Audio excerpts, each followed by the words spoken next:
Good afternoon. How's everyone doing? Good to see everybody here today. I hope everybody had a good and safe 4th of July. Certainly want to thank you for all the work you've been doing in our local and regional press to get things out there to the community. That's important. I think we share all the happenings that are taking place. But I want to start with something that happened early this morning, and that was a tragedy we had when 6-year-old Kaylee Taylor was killed in her home, in her bedroom, as she slept.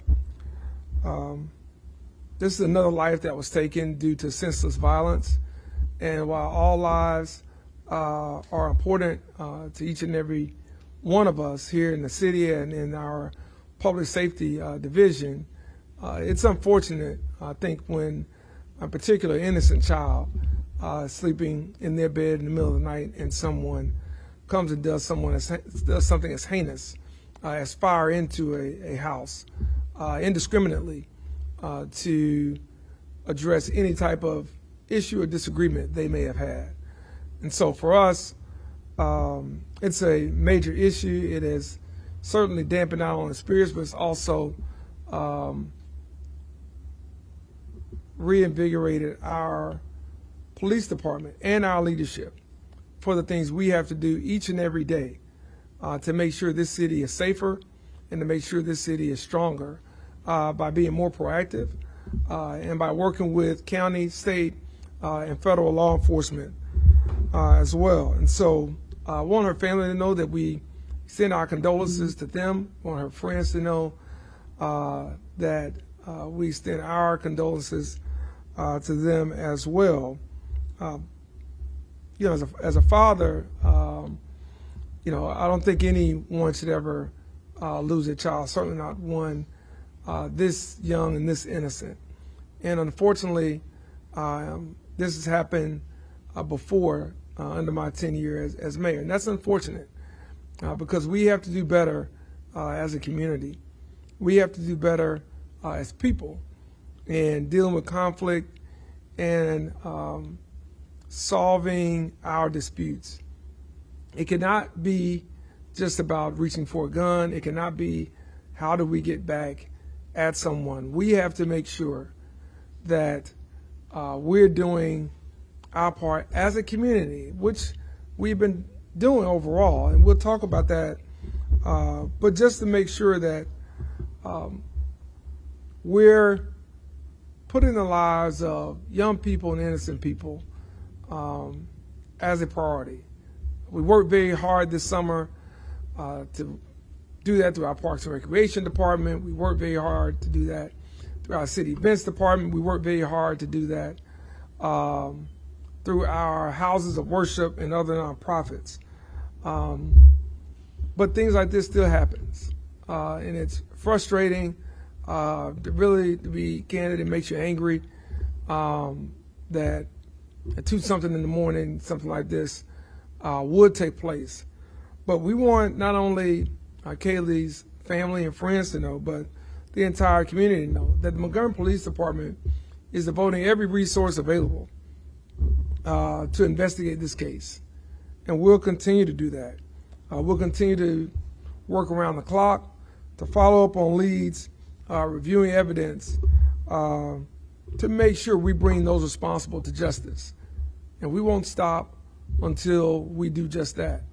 And so to anyone in the community that knows, anyone that may be thinking that by not talking about this, they're doing someone a favor. You're not. You're doing the life of Kaylee Taylor a disservice and that of her family. And we want you to know that you can come forward. You can address Montgomery Police Department through our witness hotline. You can call Crime Stoppers. There are a number of ways for anyone to let us know what's been happening, maybe in the community that led to this, or what may have transpired recently to bring this incident to the forefront. Again, this is a heinous tragedy. It's something that will take a long time to recover from, if ever. And again, I think that when you lose the life of an innocent child sleeping in their bed, there's no justification for that.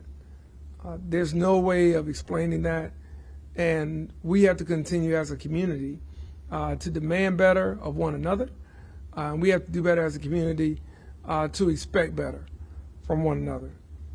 And so Chief James Grayboards will be giving some updates later this afternoon on this case, and I'll leave that those details to Chief Grayboards. But I want this city and our community to know that not only, again, do we extend our sympathy to this family, and that we pause to honor the life of an innocent 6-year-old who should have been going to swim class, going to vacation Bible school, reading a book, maybe checking out some of the events we have in our armory and our library, just enjoying summer, even at her home with family and friends, will now not be able to do that.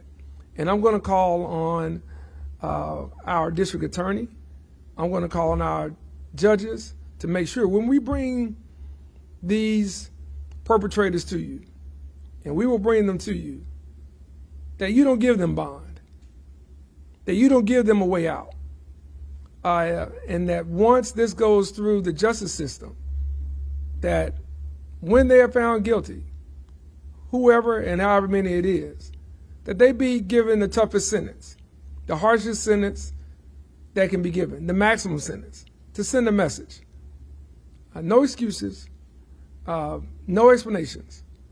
We have to make sure that people understand in this community we're not going to stand for this, and we need all of our partners to really lay the hammer down and to really make a statement, because we're going to find them and we're going to bring them to you.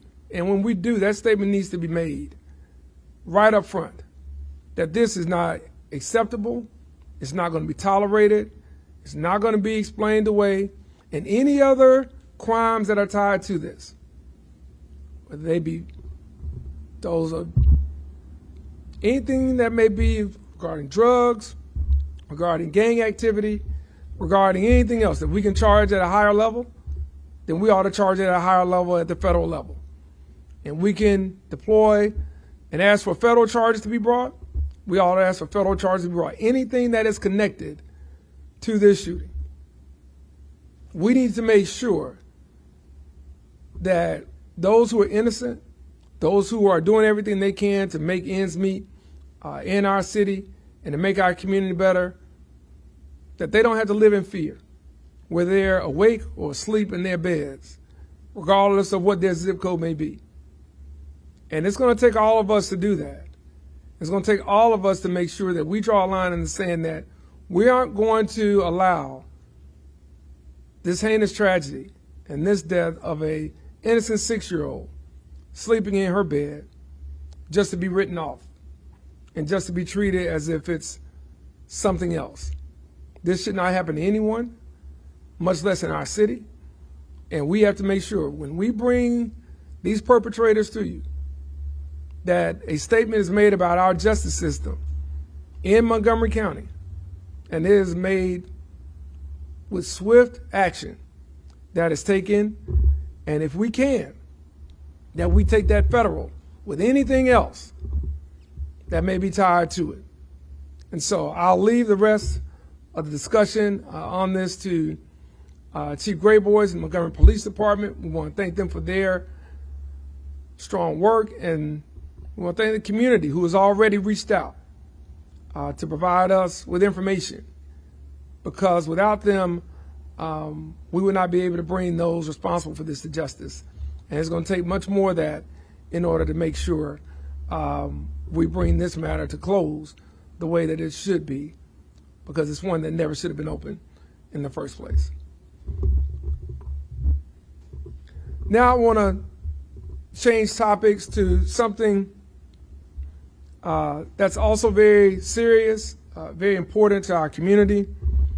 and that is the resolution that Jackson Hospital and Blue Cross Blue Shield have come to in the last several days to ensure that Montgomery and Central Alabama residents maintain uninterrupted access to essential care. This agreement provides immediate stability for patients and families who rely on Jackson Hospital, from emergency medicine to maternal care to specialized treatment to indigent care. It means residents don't have to navigate uncertainty when they're already facing medical challenges.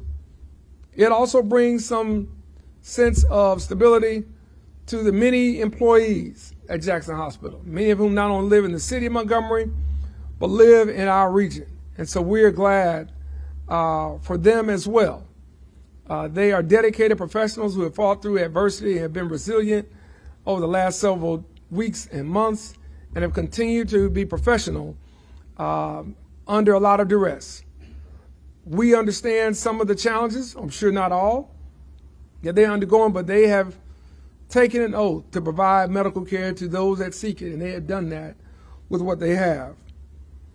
But I want to say that while this agreement is a step forward, it's not the end of the conversation for the city of Montgomery, our county, our region, much less our state.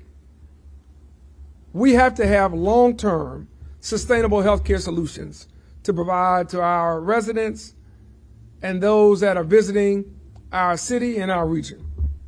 We'll continue to work closely with our partners at the county level, with state leaders, business leaders, certainly the governor's administration, as well as private partners, private sector partners, to come up with ideas and initiatives to strengthen our system, because it's not enough for us to put a Band-Aid on this situation. We have to make sure that we are doing the things that will stabilize and revitalize our healthcare system right here in Montgomery and in Central Alabama. And that can't be done with a just-in-time approach. It has to be done with commitment and courage and a willingness to make sure that we're all willing to give of something to get a lot. And I want us to understand that those things come when leaders put aside their positions and think about the people. When leaders put aside their politics and think about the results and the outcomes. Those things happen when everyone who is vested in city of Montgomery, the River Region, Central Alabama, and our state are willing to do some things that we may not have thought we would have to do. Make no mistake about it. This is not just about Jackson Hospital. This is about health care in Montgomery and in Central Alabama. This is a crisis that we have to meet, and this is a moment we have to make sure we address. And we can do that with teamwork, with collaboration, partnership, and open dialogue. And so while I'm glad that Jackson Hospital and Blue Cross Blue Shield have reached an agreement that holds things in place for right now, we have to make sure, and we owe it to our residents, and I owe it to this city, to make sure we're not back in this place in 6 months, to make sure we're not back in this place in 12 months, to make sure that we come up with a long-term sustainable solution to address the challenges that have been in front of us for many years, if not decades. We have to address this issue because too much is riding on it and lives depend on it. Now, as we deal with issues that are beyond our control, like senseless violence and things that take place in the middle of the night while most of us are asleep, while we deal with some things that are in our control, like healthcare policy and healthcare reform, to make sure that our community and those who depend on us can get patient care, we also want to recognize, in particular at this time of the year, those that have been putting their lives on the line, our first responders, to make sure that our city is better and safer than it was previously. Our public safety professionals and frontline staff and city teams remain steadfast in their commitment to protect, support, and uplift our residents. That is evident in the statistics that we have for the first 6 months of this year. Statistics that are promising, but statistics that still show that there's work to be done. Violent crime in Montgomery is down 15%, and overall crime has fallen more than 20% compared to this time last year. These are clear signs that our enforcement strategies and community-based partnerships are saving lives and changing outcomes. Our homicides are down 19%. Nonviolent Part 2 crimes down 22%. Total Part 1 crimes, which is overall crime is equal to violent and nonviolent crime, again down 21%. And those are positives, but it's not all positive. We have too many people who are still using a gun that are using it as a means to settle a dispute or an argument. And so we haven't seen the decrease in non-fatal shootings. And so we know that while some of these numbers, most of these numbers are down tremendously, including robberies, that there's still that element of people still reaching for a gun that has been a very stubborn statistic for us to address, that we have not seen a decrease in. We've seen arrests increase, in particular for guns, up about 28%. We've seen traffic citations increase 29%. And we've seen traffic fatalities reduced by 12%. These are positive signs, positive steps that show that some of the things that we're doing in this community, along with many of you who are in our city, working with our partners and working with our law enforcement and frontline team to drive down these numbers. But we will not be comfortable, we will not be complacent with any of this. We know that there's more work to be done. We know that there is more that we can do. But we are certainly glad to see these numbers further reduced year over year, which is an increased reduction or continued reduction when you look at the last 2 years combined. And so to see the numbers continue to come down is positive, is reaffirming, but it also shows us what we can do when we work together. Now, I do want to touch on a few other items at the midway point for this year, having completed the month of June. Montgomery Fire Rescue has already responded to nearly 29,000 emergency incidents this year, demonstrating the extraordinary demand on our first responders and dedication which they serve families across the city. In our Public Works Department, teams continue improving neighborhoods citywide, maintaining streets and sidewalks, managing drainage, enhancing the right-of-ways, and processing more than 100,000 tons of waste to keep Montgomery clean and safe. The city remains deeply committed to long-term investments in neighborhood revitalization, affordable housing, small business support, major infrastructure upgrades, and economic development that strengthens our community. Institutions like the Montgomery Zoo and the Montgomery Museum of Fine Arts continue welcoming thousands of visitors and residents, offering educational, cultural, and recreational programming that enriches the entire region. None of this progress would be possible without the dedication and professionalism of public servants across our city government, volunteers throughout this region, nonprofit organizations, and just everyday people who show up each and every day to make Montgomery stronger. All of our residents can find additional data, updates, and accomplishments from the first half of 2026 at mgmwins.com. And with that, I just want to say before we open up for any questions, we are a city with a lot of positive momentum. That doesn't mean that we don't have our setbacks each and every day in one area or the other. But overall, this city, because of its people, because of the staff here at the city of Montgomery, and because of so many who pour into what we continue to do here, is on the rise. And it will continue to be, regardless of the troublemakers, regardless of the outliers who seek to bring chaos to the streets of this city.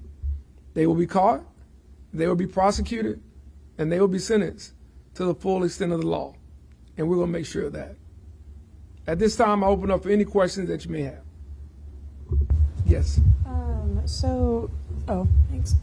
So, with the Jackson situation, you used the term Band-Aid and mentioned that we need to find long-term solutions to healthcare. Correct. That seems to imply that the Jackson solution they've reached with Blue Cross is not a long-term thing. Can you give me some more information on that?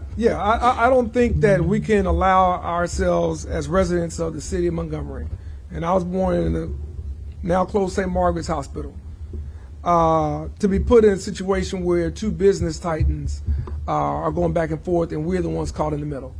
I think the city, the county, and the state and our federal leaders have to make sure that we are controlling our own destiny and that we're exploring every model, every opportunity, and every idea to make sure we're doing that moving forward. I don't believe that right now our healthcare system in Montgomery or in Central Alabama is where any of us would like for it to be. I think those are conversations for local, state, and federal leaders to have at the elected level. I think it's discussions for voters to have with those that are running for office this November, questions to ask of them, questions to ask of our existing office holders, and I think it's also important for business leaders, philanthropic leaders to ask the questions, are we seeking the best practices to really bring not only a model of healthcare, but the best model of healthcare to each and every person who needs medical attention, regardless of their circumstance or situation in our city, in our county, or in our region. And it can be someone that's visiting for a conference or a convention, or it can be a long-term resident. We want them to get first-class quality healthcare, and that means we have to make first-class quality decisions in order to ensure that. Right. So the solution that they've come to, you do see it as a short-term thing? I see this as a good thing that is happening right now for Jackson Hospital and Baptist.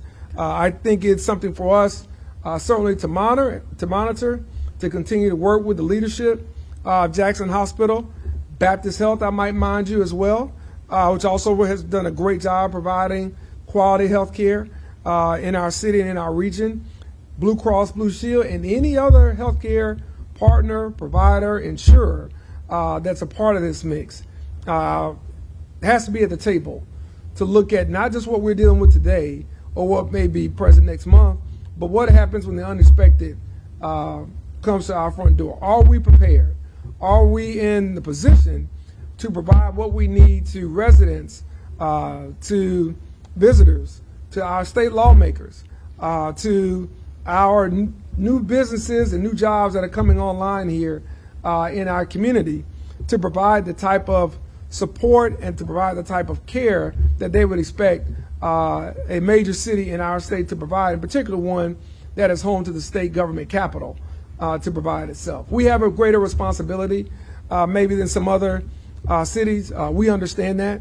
And I think that with the hearts and minds in the right place, we can get to not only supporting what Jackson and Baptist have already agreed to, but strengthening that resolve to make sure that healthcare can be of a better model and better example. And I said Jackson and Baptist, I meant Jackson and Blue Cross Blue Shield. Gotcha. All right. And one last question for you. You've mentioned this also with another recent shooting, but you mentioned that people are picking up guns to end disputes. Sure. I know you said police chief would give more information on the case later, but do you know if the situation was because someone was trying to settle a dispute? Is that what prompted that comment, or? I know enough to know that people are using guns too often in our city. I know enough from the statistics that we see too many gunshot victims in our city. And I know that too often there's a different way to address conflict resolution and to de-escalate situations other than reaching for a gun. Gotcha. Thank you. You're welcome. All right, any other questions? Well, listen, thank you all so much for all the work you do in the Free Press. Thank you all for the coverage and the information you share with our residents and our community. And to any degree we can provide any clarity or additional information on these topics or anything else, let us know. But we want to say it's been a strong 6 months for the city of Montgomery, and we look forward to an even stronger 6 months to close out the rest of this year. Thanks so much, and have a great day, and have a great week.